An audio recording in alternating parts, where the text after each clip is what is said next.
If you really want to know what makes it go, what takes it high or sends it low down, well, you can work it out if you just learn about the way things work. If you really want to know how it can ride or bump and jump or glide and slide, you ought to take a little look inside the way things work and watch the thingamabob that turns the knob, that makes the jigger jig, that turns the thingamajig, that pulls the trigger, that makes the digger dig. If you really want to know how it can fly without a wing or string to tie with, you find the same simple rules apply with the way things work.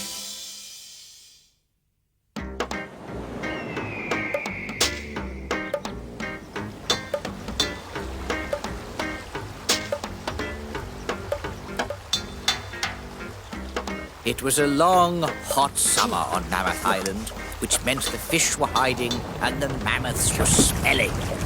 OK, lot. Time to cool off.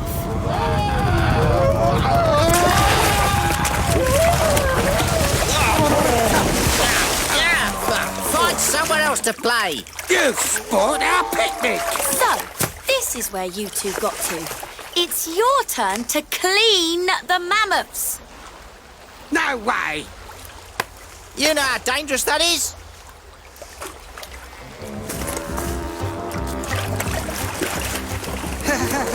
Nice mammoths. No brushes here. No brushes. Not at all. No, not one behind my back.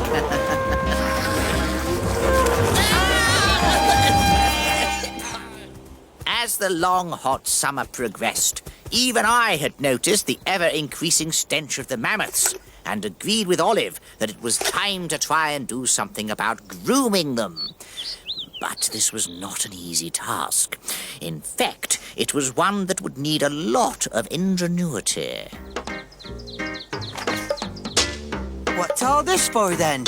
Everything we need to build a mammoth drying machine by the looks of it, Troy. I know. It's for after they've had a bath. A bath? Oh, no! Is it that time of the year again? I'm afraid so, Auntie Brenda. Ah, well, if we must, we must. Come on, then. Let's make a drying machine. Is this what we want, Olive? Yes, I think so. What's this, then, Olive? It says it's going to be a sort of feather wheel. I thought we were washing them, not tickling them. What? Are they going to laugh themselves dry? Oh, that's a bit heavy. Oh, what's this for, Olive? I think it's important. The inventor said it's an axle. Axle? What's an axle? Let's find out. Finished. Excellent. Well done, everyone. That was the easy bit. What do you mean, Pilbeam? We've still got to wash the mammoth. There are many ways to get a mammoth into water. Unfortunately, this was not one of them. This wasn't going to work either.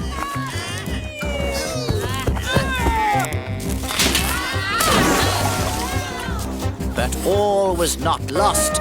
It was then that I thought of using a winch and suggested it to Olive. The winch is a perfect example of how a wheel and an axle can be used to amplify a force. The poles are used as rotating levers, turning the drum in the centre or the axle. Olive soon got the idea. That's it. The handles go there on the ends of the axles. Which are the axles? The sticky out bits. Why didn't you say so?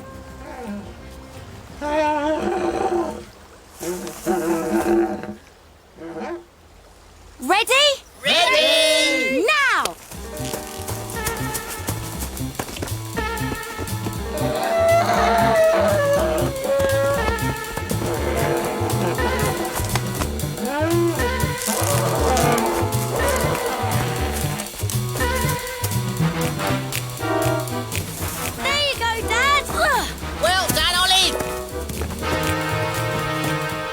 you smelly old mammoth. It's bath time.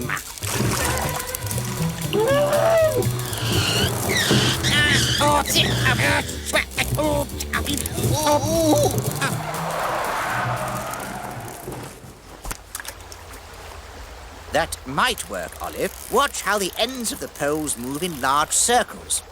Each turn pulls in a short length of rope, wrapping it in a smaller circle around the axle. As the winch rotates, the outside edge of the wheel moves much further than the axle inside, so the axle turns with greater force.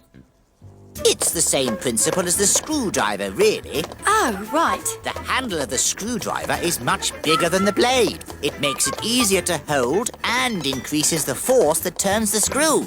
The key of this sardine can exerts a force that pulls the metal sealing off the can, while the force of your hands on a steering wheel produces a sufficient force on the shaft in the middle to operate the steering mechanism.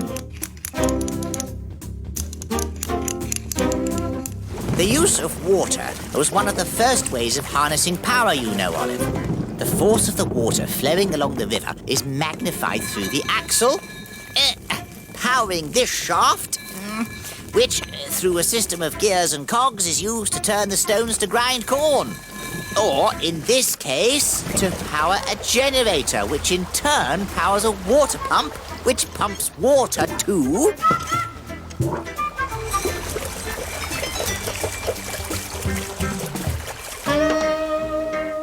these power hoses. Now! And off. OK, now it's time to get our drying machine working. Finally! I thought we'd never use it. I'll get a ladder. You get the air curlers. Right you are. The machine had attracted the attention of the islanders, which was fortunate because they would be needed to help operate it. Right, let's get on with it.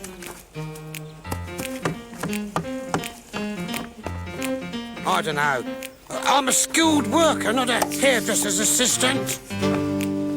Don't make much difference when it comes to mammoths. True enough. Oh. It's very kind of you all to help. Hurry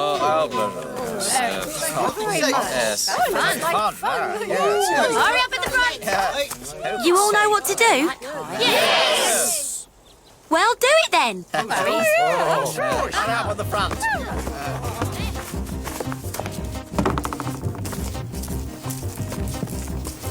The weight of the islanders on the board turned the shaft, or axle, which caused the fan, or wheel, to rotate. This was the opposite effect to the winch. Here, the movement of the axle is turned into a much faster movement of the wheel rim. In this case, the tips of the feathers. It's not working. There's not enough wind to dry the mammoth. So I see. We may need a more powerful wind machine. Like this windmill, perhaps.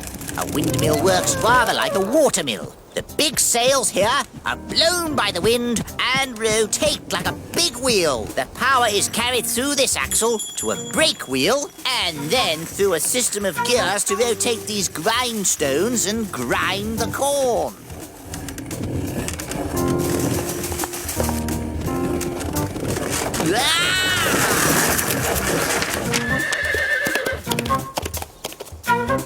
The old windmills were all right, of course, but they didn't produce power like the modern wind turbines,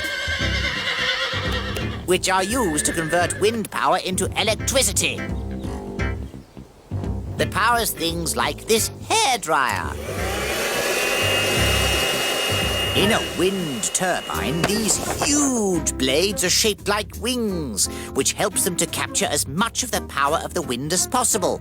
The blades turn quite slowly, but this gearbox increases the speed, making the electricity generator work efficiently.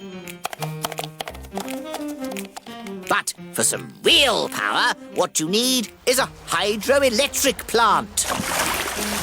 The huge pressure of the water trapped behind the dam forces water down this inlet into the turbine. Water swirls through the vanes and spins this shaft, which turns the generator. The water, which has now lost its energy, flows away through the centre of the turbine, ready for fishing again. Yes, for real mammoth drying power, you can't go wrong with a hydroelectric plant.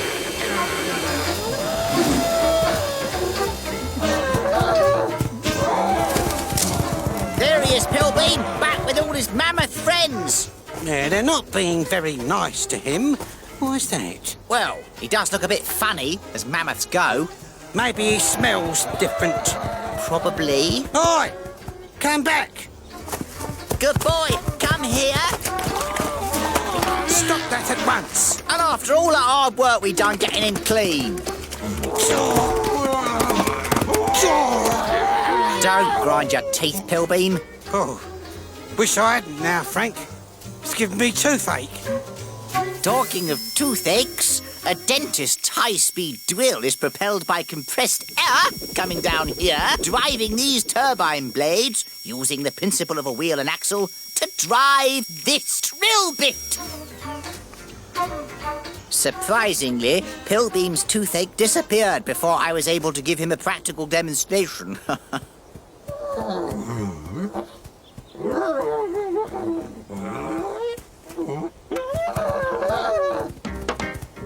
Well, I never. Seems to have done the trick, though, doesn't it? They're all friends again. Maybe we should have just let him be all smelly and muddy after all. Maybe you're right, Olive. It is a mammoth's natural state, after all. As for my natural state, it's sitting here with my fishing rod, watching the sun rise over the water and contemplating how dependent we all are on the principle of the wheel and axle. A bite! At last I've got a bite! Of course, a fishing reel relies upon the principle of a wheel and axle as well! Ah!